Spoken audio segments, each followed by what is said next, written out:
Un corito no tan sano.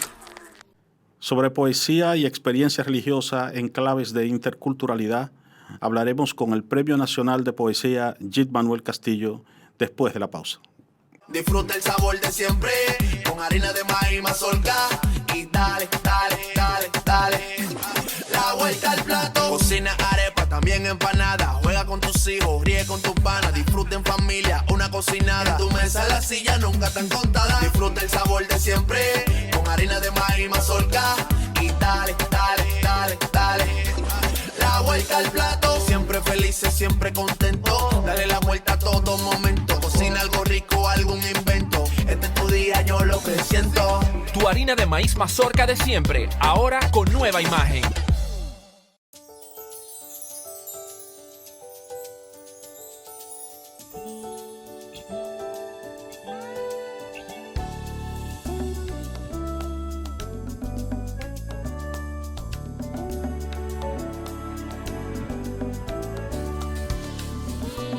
Los grandes valores se cultivan desde pequeños, así como el mejor arroz. Arroz La Garza, definitivamente el mejor arroz dominicano. Agua Evian. Renueve tu ser y vive la experiencia única de beber del manantial de la vida y siente cómo tu cuerpo se revitaliza con cada sorbo. Agua Evian. Frescura que te inspira. Comparte, recuerda darnos tu like y activar la campanita para notificaciones. Bao Media Group presenta Conversaciones de la Caverna, conducido por Leonardo Díaz. Bienvenido, Jit, a estas conversaciones de la caverna. Vamos a conversar un poco, bueno, de tu trayectoria, ¿no? Tú tienes una trayectoria vinculada a la poesía, ¿no? A la novela, eres escritor, pero sobre todo tú eres fray, ¿no? Tú estás dedicado a la experiencia religiosa, así que digamos que eres un fray especial en el sentido de que, bueno, te has dedicado también a la creación artística, ¿no? Pero además también te has preocupado por, digamos, tener esa mirada de la interculturalidad. De hecho, tienes un libro dedicado a ese tema. Entonces, vamos a hablar un poco de estos tópicos, ¿no? Primero vamos a comenzar a hablar sobre, digamos, lo que es tu obra poética, ¿no? Tú ganaste el Premio Nacional de Poesía, ¿no? Por una obra que se llama En la voz del silencio, ¿no? En la voz del silencio. Sí, cuéntanos. Es un poemario de carácter místico que me tardó unos 10 años en compilarlo, y hay poesías que tienen, en el momento de su publicación, tenían unos 20 años. Porque, digamos, cuando se empezaron a gestar, no estaban pensadas en función de un libro, sino en función de una experiencia que se sentía la necesidad de comunicar y de verbalizar para poder entenderla. Y en el desarrollo de ese proceso, entonces se fueron gestando los poemas y se fue gestando la obra. Que cuando yo escucho ese título, ¿no? En la voz del silencio, inmediatamente, bueno, pues me viene a la mente, digamos, lo que sería la experiencia mística, ¿no? De hecho, está muy arraigada esa idea de la voz del silencio vinculada a la tradición del misticismo, ¿no? ¿Trata de esto? Sí, definitivamente. Es el título es un oxímoron, el esfuerzo por sintetizar los contrarios. Y es una forma de quebrar el lenguaje para que diga más de lo que estaba hecho para decir.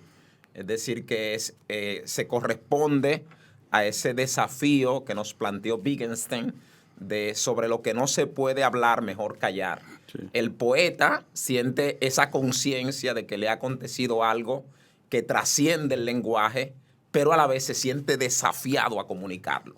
Y es ahí donde se intenta quebrantar el lenguaje para que diga lo que no estaba dicho para decir.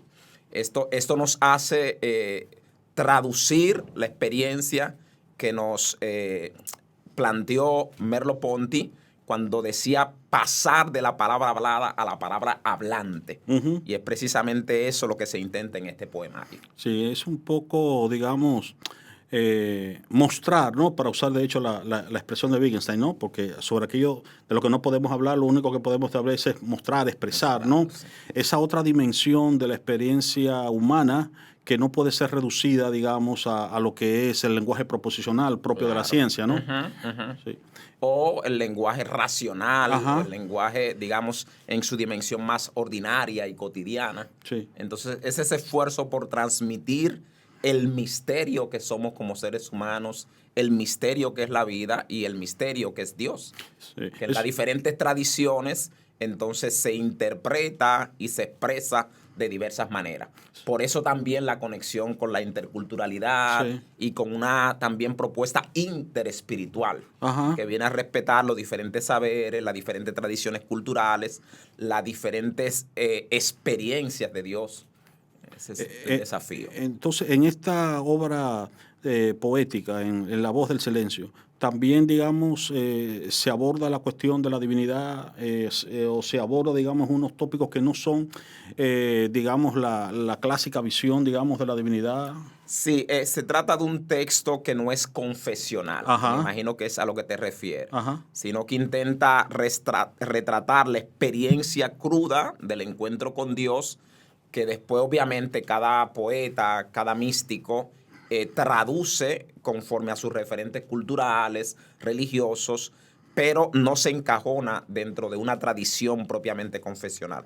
Que yo soy fraile, soy católico, soy Sí. cristiano, Sí. pero digamos que la experiencia mística trasciende Ajá. todos esos elementos y por eso es muchas veces tan cuestionada. Ajá. Y de hecho, entre los místicos de diferentes tradiciones religiosas, de diferentes culturas, se establecen puentes muy interesantes porque la experiencia que han vivido trasciende esos referentes identitarios. Ajá. Entonces, en ese sentido, a nivel de la religión comparada, a nivel de los estudios de la mística comparada, se han hecho puentes muy interesantes en místicos como Ibn Arabi, por ejemplo, y San Juan de la Cruz, Santa Teresa y otros místicos orientales, y así sucesivamente. Correcto. Porque este lenguaje, esta propuesta, trasciende los referentes confesionales de las diversas religiones. Ok, entonces en ese sentido, digamos que puede ser también interesante, inclusive, para personas que no tienen, digamos, una determinada fe religiosa, no están adscritos a una fe religiosa,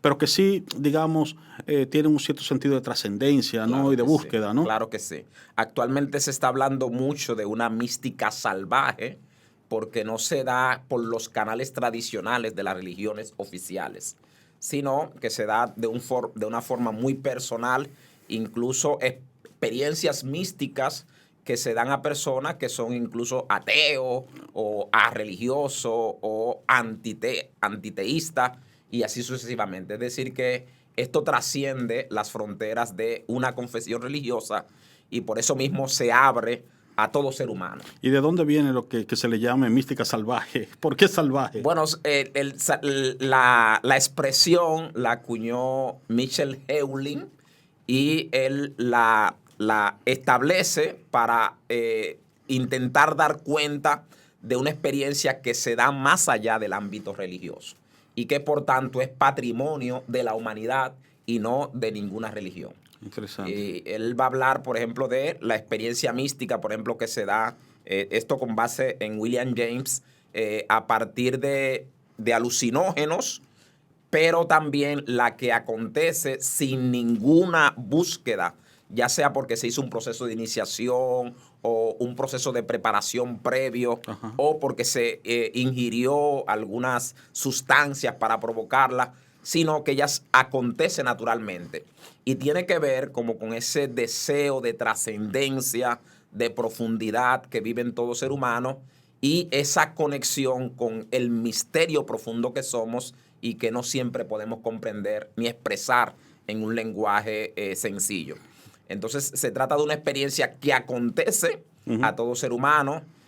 Se han utilizado diferentes expresiones para hablar de ella.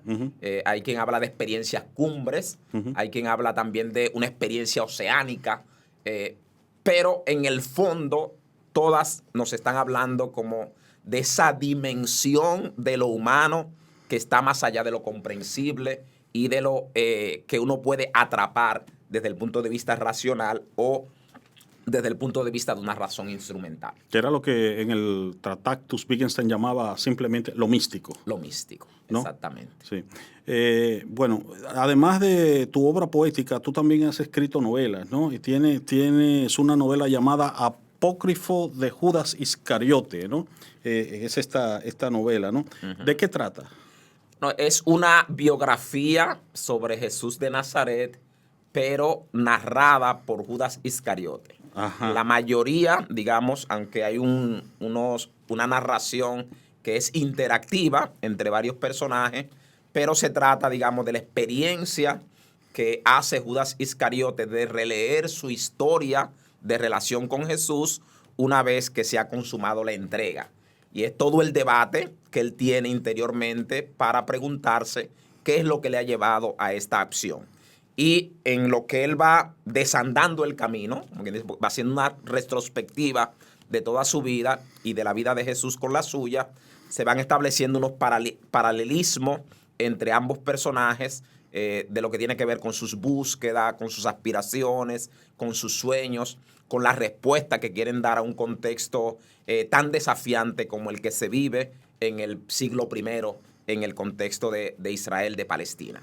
Entonces la novela intenta recrear todo ese escenario sociohistórico y dentro de él insertar la vida de estos dos personajes y intentar también hacer como un puente hermenéutico con la realidad que nosotros estamos viviendo, pero obviamente sin traicionar la perspectiva histórica, ¿verdad? De encarnar esos personajes en su contexto, aunque intentando tocar las problemáticas humanas que son de todos los tiempos. Cuando tú dices, digamos, tratando de cuidar la perspectiva histórica, no significa que a ti te interesa, digamos, contar lo que ocurrió, sino, digamos, que tú das un trasfondo histórico, pero en el fondo tú no estás tratando de hacer un documento histórico, tú estás haciendo una novela. Obviamente.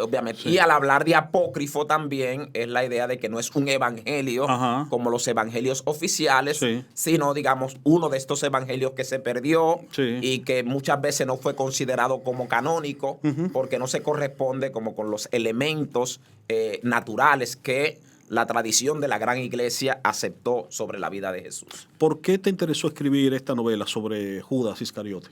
Bueno, yo desde siempre he tenido la inquietud escriturística, un apasionado de Gabriel García Márquez, Ernesto Sábato, y al pensar en escribir, obviamente uno se decanta por algo que te apasiona, uh-huh, por algo que tiene que ver con tu vida, que es visceral. Y para mí, por mi opción de vida, por mis experiencias religiosas, lo era Jesús. Uh-huh. Entonces, pero yo no quería hablar de cualquier Jesús, sino de un Jesús que fuera cuestionante para los hombres y mujeres de hoy. Y es ahí cuando me viene la idea, también por identificación con el personaje, que la perspectiva debía ser la de Judas Iscariotes. El personaje excluido, el personaje vilipendiado a lo largo de la historia, pero sobre el que también se han escrito páginas muy gloriosas en relación a Jesús. Y eso es lo que intenta recrear la novela para este siglo XX. También es un aporte de una teología llamada narrativa, uh-huh, en este contexto, ¿verdad?, de la posmodernidad, en el que estamos que no hay grandes metarrelatos, los sistemas se han ido fragmentando, se va desconstruyendo todo el pensamiento establecido. Entonces, digamos, esta es una propuesta desde una perspectiva literaria de abordar un metarrelato y de presentarlo desde la microhistoria. Ok, vamos a retomar ese punto de la teología narrativa tan interesante después de la pausa. El mundo es una bola grande donde están papi y mami, el gato y yo. La abuela también estaba, pero ya no. El mundo es una bola grande, poemas infantiles que no son para niños. Si usted se queda en un tapón, puede leerlo de semáforo en semáforo. Ya los tapones están que te dan para leerlo entero en un solo semáforo. Es de la colección Carta de Ruta de poesía contemporánea de Luna Insomne Editores y está en librería Mamey. Búsquenlo allá, después me dan su opinión de alguna manera. Pasa la Navidad, pero no la lluvia, no el frío. Queda a esperar a que pase este año y venga otra vez la Navidad. a que mami me mande mensaje tras mensaje tras mensaje, me escriba en letras mayúsculas: ¿estás? ¿Por qué no viniste en esta Navidad? Ya ni le contesto, no sé. Se le olvida lo caro que es cruzar el charco en Navidad. Se le olvida que no soy yo sola, si somos dos. ¿Qué te digo? Me gustaría ir en Navidad. Nada que nada. Eso allá en Navidad, lo último de la matica. Por esos pasajes te cuestan un ojo en la cara y la costilla. Así que de momento me toca guayarme. No más alboroto, solo ajedrez y monopolio. No más Brugal ni sin más sabor navideño, pero sí Star Wars, Die Hard y champán. Cero estrenar un vestido en año nuevo, solo pantalón y sombrero. Pa' fuera el pastel en hoja. Bienvenido al Christmas pudding. Qué vaina ni más mala. Espero que la lluvia pase algún día, que pueda andar sin mojarme el pelo, sin tener a mami jodiendo con que si fue al salón, que por qué tengo esas uñas tan feas, que por qué tengo esas uñas tan feas, que por qué no planché la camisa antes de salir. La libertad, como todo, tiene su precio. Mi nombre es Carlina Veras. Esta es la novela La Mansa, publicada por la editorial argentina Equidistancias. Se trata de una mujer que vive su vida entre República Dominicana y Londres. Es un recuento de su vida entre el presente y el pasado. Es una mezcla entre poesía, diario y también anécdotas familiares y coloquiales. Yo les invito a que se unan al mundo de ella, que la descubran y a lo mejor descubren que ustedes también tienen un poquito de mansa. Lo pueden obtener en Amazon, en Londres, en la librería Calder, en Waterloo. También está en libros de pasaje en Argentina, está en la librería Dorian en Huelva, en España, y pronto estará en República Dominicana y en otras librerías latinoamericanas. Jit, en el segmento anterior, al final del segmento, ¿no? Tú hablabas de la teología narrativa, ¿no? Y me gustaría que, digamos, aclarásemos un poco más, que desarrollaras un poco más en qué consiste la teología narrativa para distinguirla, digamos, de lo que son las tradiciones teológicas, digamos, que con las que estamos más familiarizados, ¿no? Sí. Sí, digamos, en el contexto de la modernidad se hizo un gran esfuerzo desde el cristianismo por dialogar, ¿verdad?, con el proceso de racionalización que vivió la humanidad y todos los desafíos que se impulsaron desde la Ilustración. Entonces, en ese contexto se generaron teologías trascendentales, se generó la teología política, se generó la teología de la liberación y todo un conjunto de teología, pero que intentaban ser sistemas. Así como hay sistemas filosóficos, pues un sistema teológico y también toda la propuesta de la teología dogmática que viene a intentar traducir el misterio tal como lo experimenta una determinada comunidad. Que es un gran relato sistemático, exactamente, ¿no? Sí, ¿no? sí, que tiene una dimensión eclesiológica, una dimensión cristológica, una dimensión antropológica y todo se puede entender como un sistema bien articulado y estructurado. La teología narrativa intenta más bien como recoger esos microrelatos, o sea, lo que pasa en la vida cotidiana en un fragmento muy insignificante, en algunos casos, o muy significativo, pero que tiene el potencial también de abrir una veta de reflexión que da cuenta del todo, pero desde lo micro. Y es precisamente en esa perspectiva donde se inscribe la teología narrativa. Es también sentir como que no tenemos la razón, la totalidad, pero sí que podemos tener un fragmento significativo que nos ayude a explorar ese todo que somos. Okay. Y hacerlo desde una perspectiva más poética, más conversacional, más literaria. Precisamente eso es lo que busca la teología narrativa. Muy bien. Tú, digamos, has conectado la cuestión de la teología narrativa con el problema de la posmodernidad, ¿no? Y bueno, uno de los problemas que tiene la cuestión de la posmodernidad es que el término se usa de manera tan ambigua que ya prácticamente se nos ha ido del control y hablamos de posmodernos para referirnos a enfoques a veces tan disímiles y que son contradictorios entre sí. Digamos que hay un cierto aire de familia, se dice con frecuencia que la posmodernidad está asociada a un relativismo, pero no necesariamente tiene que ser así, ¿no? Me gustaría un poco que tú, digamos, tocaras este tópico, porque si tú estás hablando de una teología narrativa que está vinculada a la posmodernidad, se puede interpretar que también es una teología relativista, ¿no? Y entonces tú no estás hablando de eso, ¿no? No, no, no. Estamos en el contexto de un cambio de paradigma. Y entonces es, digamos, una propuesta seria que toma en serio el contexto en el que nosotros estamos viviendo. Hay perspectiva, por ejemplo, teológica, narrativa, filosófica incluso, que no toman en serio el cambio radical que se ha dado en la concepción del mundo, del ser humano, en la concepción de Dios y de la relación entre estos tres tópicos.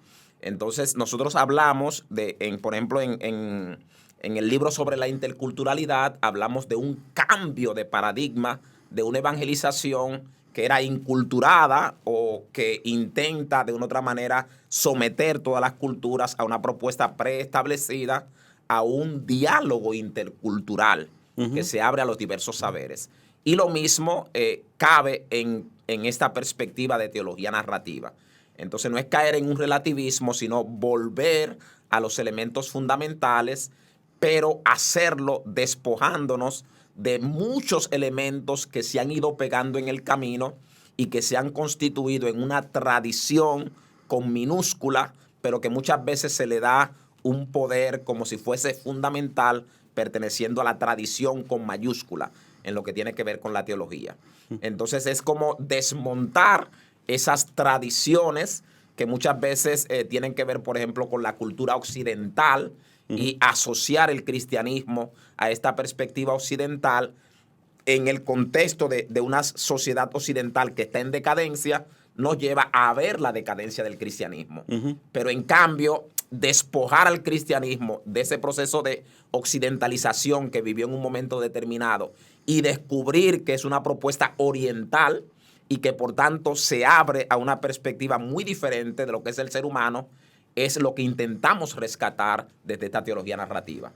Es decir, salir del proceso de occidentalización que ha vivido el cristianismo en lo que tiene de negativo, hay otros aspectos que son muy positivos, y recuperar entonces elementos esenciales de la dimensión oriental del cristianismo. Para poner un ejemplo, o sea, el sentido unificado del ser humano es muy interesante en la perspectiva oriental. Y yo siento que el cristianismo perdió mucho en cuando asumió el dualismo platónico para explicar la trascendencia, para explicar el más allá y otros elementos que sí en su momento ayudaron, ¿verdad?, a dialogar con ese contexto, pero que en este cambio de época que nosotros vivimos y en esta perspectiva posmoderna que asume la racionalidad, pero una racionalidad sintiente, que participa del grito ecológico y de este cambio holístico y desde una perspectiva más integral, entonces nos permite recuperar una frescura del cristianismo que ha estado oculta durante muchos siglos. ¿Qué papel juega América Latina en este escenario? ¿No? Porque ya tú has hablado de la recuperación de Oriente, ¿no? Ante, digamos, esa visión ya más europeizante, etnocentrista del cristianismo, ¿no? Pero América Latina, digamos, que tradicionalmente, bueno, pues se le ve más bien como una receptora de las ideas, pero no, digamos, un espacio, un territorio, una población que tiene también que hablar y a la que hay que escuchar y que puede aportar, digamos, a esta mirada a la que estás hablando, ¿no? Tú sabes que en el contexto de la teología y la filosofía de la liberación se dio un giro, que podríamos decir copernicano, en el paradigma de conocimiento y también el paradigma teológico. Incluso se habla de que América Latina generó el reverso de la modernidad, en el sentido de que estudió la historia y encaró lo que la modernidad estaba ocultando en cuanto a ese rostro de la pobreza, una pobreza que provocaba las injusticias sociales y cómo eso se justifica ideológicamente. Entonces, en ese sentido, América Latina tiene un gran aporte a esta perspectiva de la que estamos hablando, porque inauguró un paradigma teológico diferente con la teología de la liberación, con la filosofía de la liberación, que da un giro interesantísimo a la forma de pensarnos como seres humanos y también a la forma de expresar nuestra experiencia de Dios. Y en eso, por ejemplo, se está rescatando mucho todo el tema de las religiones originarias y de un diálogo mucho más fecundo con toda la religiosidad popular latinoamericana. Sí. Entonces yo siento que desde las diferentes perspectivas cristianas hay una revalorización de estas religiones originarias, tanto indígenas como afrodescendientes, y eso lleva también a un replanteamiento de muchos de los criterios que han orientado nuestra reflexión teológica, también nuestra reflexión literaria y la expresión consecuente, y también las tradiciones filosóficas que hemos defendido. Por ejemplo, hasta hace poco era como difícil hablar de una filosofía latinoamericana, claro. O de una teología latinoamericana. Incluso en muchos centros de teología y de filosofía todavía se utiliza pensamiento latinoamericano, sí, como una forma peyorativa, ¿verdad? Sí. De decir, bueno, esto es algo que no llega al nivel de filosofía, pero que refleja una idiosincrasia particular. Sí. Esto no, esto le da cuerpo a un quehacer filosófico que se justifica metodológicamente y que epistemológicamente, de una otra manera, demuestra su ser filosofía, aunque desde otros paradigmas que no los tradicionales occidentales. Y yo creo que esa es la gran riqueza que nos han legado nuestros padres fundadores de la teología y la filosofía latinoamericana. Ya a nuestra mesa has traído el tema de la interculturalidad y bueno, precisamente tú tienes un libro que se llama La interculturalidad, un nuevo paradigma de evangelización, ¿no? Entonces, digamos, a grandes rasgos, ¿de qué trata este libro, no? Ok, yo empiezo a trabajar ese libro en el contexto de una maestría que estaba haciendo en Brasil en teología pastoral. En principio, yo quería justificar teológicamente el tema de la inculturación del evangelio, pero leyendo a Fornes Betancourt, Raymond Panical, otros autores, me di cuenta que el paradigma de la inculturación era un paso adelante frente a la transculturación que nosotros vivimos del evangelio y a una perspectiva colonial de la evangelización, y entonces, pero todavía representaba como un paso atrás con relación a la perspectiva intercultural, porque suponía, por ejemplo, como una esencia que se va traduciendo a diferentes contextos y que no toma en cuenta como lo que el otro con su cultura puede aportarme. Como si yo fuese el depositario de la cultura y yo me inculturo, pero en el fondo lo hago como para traer al otro a mi molino. El diálogo intercultural se trata de abandonar nuestros propios paradigmas y avanzar juntos hacia la gestación de un paradigma nuevo. Y eso se hace desde la confianza en el espíritu y en el misterio que somos como seres humanos. Es no sentir que yo tengo la razón y que voy a fingir estar contigo para traerte a mi terreno y poder entonces llevarte lo que yo quería transmitirte, sino descubrir cómo tu perspectiva, tu cultura, esas semillas del verbo que ya están allí, me ayudan incluso a comprender mejor mi cultura. Y por tanto salimos con una mutua enseñanza y con un mutuo enriquecimiento. Esta perspectiva intercultural toma en cuenta la propuesta de la pedagogía del oprimido de Carlos Freire. Es decir, yo no evangelizo a nadie, sino que nos mutuo evangelizamos.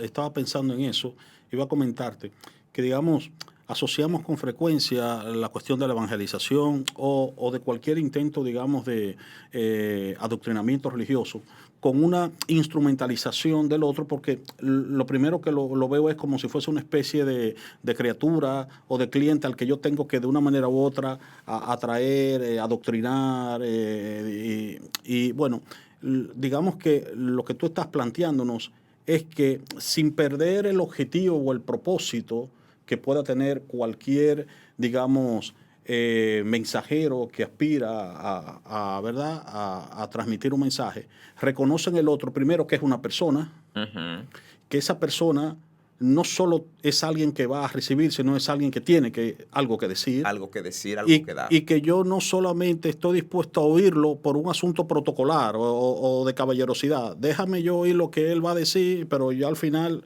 yo sigo igual. Yo le voy a transmitir lo que yo quiero transmitir y lo voy a traer para acá. Y si al final es a la fuerza, ¿no? Como nos habla muchas veces la historia, como nos muestra muchas veces la historia de la cultura, ¿no?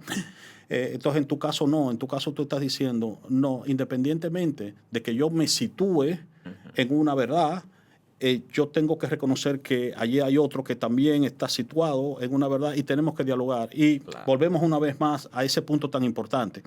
Esto no significa en modo alguno que yo esté diciendo que toda perspectiva es válida, o que todos los puntos de vista están correctos, o que tenemos que reconocer toda posición como válido. Eso de que todas las creencias son respetables. No, no todas las creencias son respetables. Hay creencias que no lo son.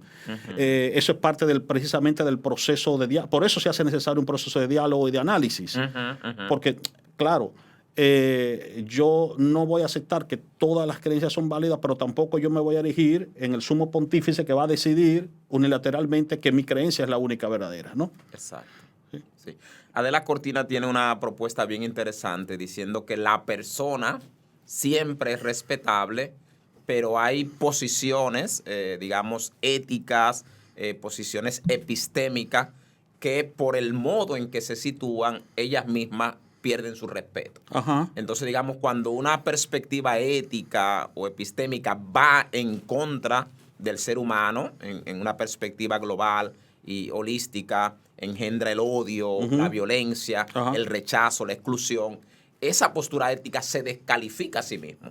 Entonces yo respeto, digamos, a la persona que profesa ese tipo de posiciones, pero tenemos que ayudarlo, ¿verdad?, a construir una perspectiva más amplia y más incluyente, y precisamente ahí entra todo el tema del diálogo, de la interrelación.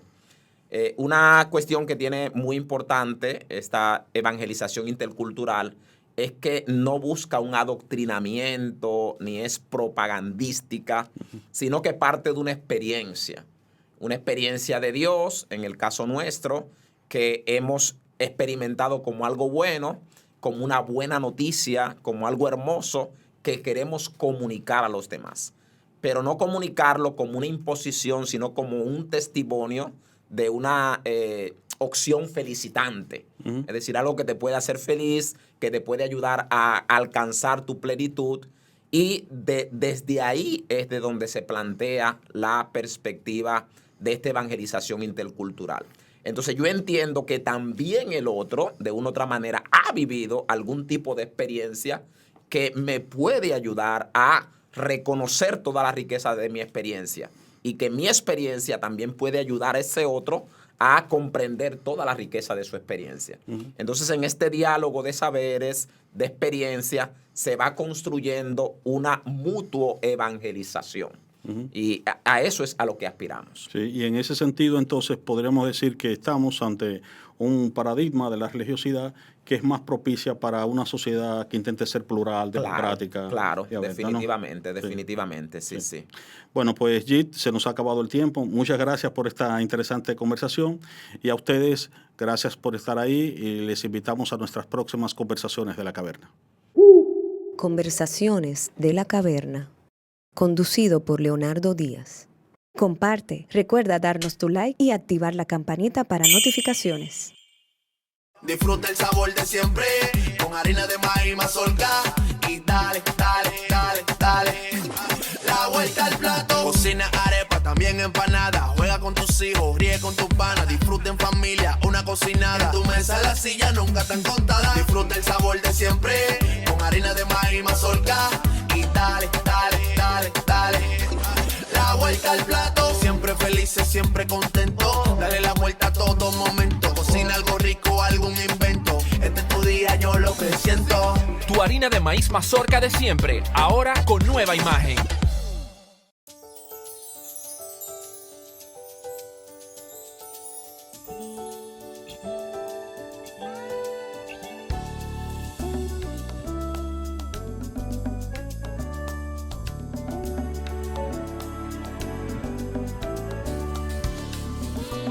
Los grandes valores se cultivan desde pequeños. así como el mejor arroz. Arroz La Garza, definitivamente el mejor arroz dominicano. Agua Evian. Renueve tu ser y vive la experiencia única de beber del manantial de la vida y siente cómo tu cuerpo se revitaliza con cada sorbo. Agua Evian. Frescura que te inspira.